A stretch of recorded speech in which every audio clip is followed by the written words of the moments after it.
చిటికి లేకపోతే కాదు, మగాళ్ళలాగా ఉండాల్సింది ఆఫీసులో. ఈడేమో చంద్రబాబు పోలీసులను తిడతాడు, డీజీపీని తిడతాడు, పోలీసులను తిడతాడు. ఇది బ్లాక్ హ్యాట్ 10 మంది పోలీసుల రక్షణలో బతుకుతాడు, కుక్క బతుకు. మళ్ళీ వాళ్ళనే తిడతాడు. కాబట్టి చంద్రబాబు నాయుడు లాంటి వెధవల్ని ఈ రాష్ట్ర ప్రజలు గమనించాలి. వీడి పీడ ఈ ఎన్నికల్లో అయినా సరే విరగడి చేయాలి. చంద్రబాబు నాయుడు కెపాసిటీ ఏంటో ఈరోజు ఈ రాష్ట్ర ప్రజలందరికీ కూడా తెలిసింది, ఆ పార్టీ వాళ్ళకు కూడా తెలిసినట్టుంది. ఎందుకంటే 22 సంవత్సరాల అధికారంలో ఉన్నాడు తెలుగుదేశం. ఇందాకే చెబుతున్నాడు ఈ సన్నాసి. 22 సంవత్సరాల అధికారంలో ఉందంట.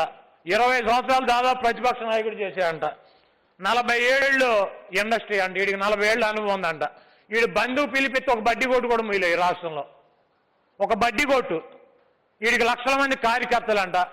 వీళ్ళందరూ కలిసి ఒక బడ్డీ కొట్టు కూడా ముంచలేనటువంటి దౌర్భాగ్య పరిస్థితిలో ఈ చంద్రబాబు గారి వెధవ ఉన్నాడు. అంటే అతని స్థాయి అతనికి ఇవాళ కన్నా అర్థమైందా?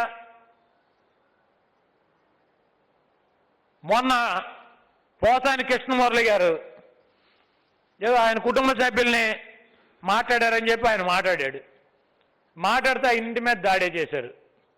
అప్పుడేం మాట్లాడలా. అప్పుడు ప్రజాస్వామ్యం కూని అవ్వాల ఈ సన్నాసి చంద్రబాబు గారికి. ఇప్పుడు ఈ పార్టీ హౌస్లో 2 కుర్చీలు బల్లలో పగిలితే ప్రజాస్వామ్యం కూని అయిపోయింది. ఏంటి నీ మతం ఏంటి? ఒక ఆయన చెబుతాడు, మేము 151 మంది శాసనసభ్యులు మీటింగ్ పెట్టుకోవాలంట. పెట్టుకుని జగన్మోహన్ రెడ్డి గారిని ఏమని పిలవాలి ఈయనకి చెప్పాలంట. జగన్ అని పిలవాలా, జగన్ రెడ్డి అని పిలవాలా, జగన్మోహన్ రెడ్డి అని పిలవాలా? నువ్వు కూడా పెట్టుకో. నీ డిపాజిట్లు పోయిన అభ్యర్థులు అందరితో మీటింగ్ పెట్టుకుని నీ తండ్రి ఒక పేరు పెట్టాడు కళ్యాణ్ బాబు అని, మీ అన్నయ్య పవన్ కళ్యాణ్గా మార్చాడు సినిమాల్లోకి రాగానే. నువ్వు అభిమానులు నిన్ను చూసి ఏం స్టార్ అది పవర్ స్టార్ అని పెట్టారు. నీ యాక్టింగ్ డ్రామా చూసి మా పార్టీ వాళ్ళు పవన్ నాయుడు అని పెట్టారు.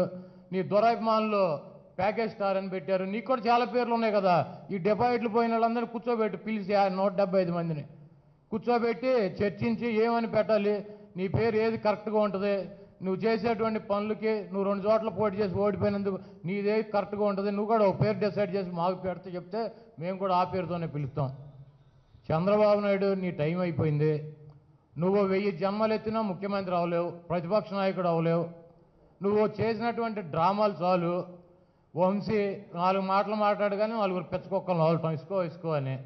ఇవన్నీ ఎప్పటి నుంచి చూడాల? నువ్వు ఎన్టీ రామారావుకి వెన్నుపోటు పడవచ్చు, ఇందిరాగాంధీకి వెన్నుపోటు పడవచ్చు, నువ్వు పార్టీలు మారవచ్చు. నువ్వు 2 సార్లు బీఫామ్ ఎత్తికి ఎవడో మారకూడదు, నీ కాళ్ళ దగ్గర కూర్చుని ఉండాలి. దాని ముందు నువ్వు దానికి సమాధానం చెప్పు.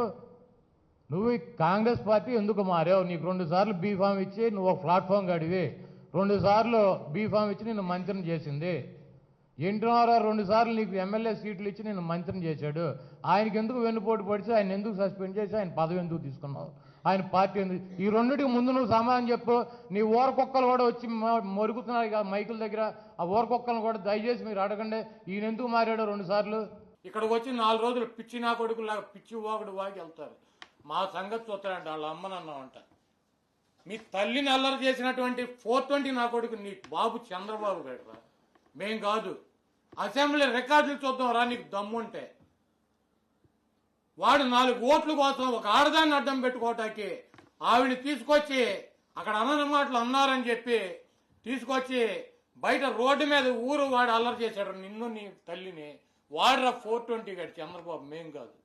చూస్తాం అధికారంలోకి వచ్చి ఎవరిని వదలం. ఏంటని నువ్వు చేసేది నా బొచ్చు? నువ్వు చంపేస్తానంటే భయపడిపోతావు. ఇక్కడ నా కొడక మీలాగా సీమునెత్తులు లేని వాళ్ళం అనుకుంటున్నావా వైఎస్ఆర్ కాంగ్రెస్ పార్టీ అంటే? నువ్వు చంపితే చచ్చిపోతాకి, నువ్వు బెదిరిస్తే బెదిరిపోతాకి నీ ఇంటికాడ ఉన్నటువంటి కుక్కలం అనుకుంటున్నావా? పిచ్చ వాగుడు మాక. నా ఇంటికి నీ ఇల్లు అంత దూరం, నీ ఇంటికి నా ఇల్లు అంత దూరం. ఆ రోజు వస్తే నువ్వో నేను తేల్చుకున్నావు, వదిలేస్తావు అనుకుంటున్నావా? లేకపోతే నన్నో వంశీనో చంద్రం ద్వారం పుండి ఒక 4గురు 5గురు ఒకరిని టచ్ చేసి చూడరు నువ్వు మగాడివి అయితే. సినిమా పరిశ్రమలో కూడా చాలా మంది పొక్కడి వాళ్ళు మాకు సలహాలు చెబుతున్నారు కదా ప్రభుత్వం ఎలా ఉండాలని. వాళ్ళకు కూడా సలహాలు ఇవ్వచ్చు కదా. మనకెందురా బాబు ఇవన్నీ? మన ఇండస్ట్రీలో డ్యాన్సులు, ఫైట్లు, వీటి గురించి, యాక్షన్ గురించి మనం చూసుకుందామని వాళ్ళకు కూడా సలహా ఇస్తే ఇద్దరికి ఇస్తే బాగుంటుంది కదా. 14 సంవత్సరాలు ముఖ్యమంత్రికి ఈ రాష్ట్రం ఉన్నాడు. తెలుగుదేశం ప్రభుత్వం 7 సంవత్సరాలు ఎన్టీ రామారావు ఆధ్వర్యంలో ఆయన ముఖ్యమంత్రిగా ఆ పార్టీని నేనే నడిపానని చెప్పి చంద్రబాబు నాయుడు చెప్తున్నాడు. ఈరోజు 1978లో కాంగ్రెస్ పార్టీలో చంద్రబాబు నాయుడు మొట్టమొదటిసారి శాసనసభ్యుడయ్యి 5 సంవత్సరాలు కాంగ్రెస్ పార్టీలో మంత్రిగా పనిచేశాడు. అంటే కాంగ్రెస్ పార్టీలో 5 సంవత్సరాలు మంత్రిగా పనిచేశాడు. 5 సంవత్సరాలు వాళ్ళ మాంగారి దగ్గర ఆయనే పార్టీని నడిపానని చెబుతున్నాడు.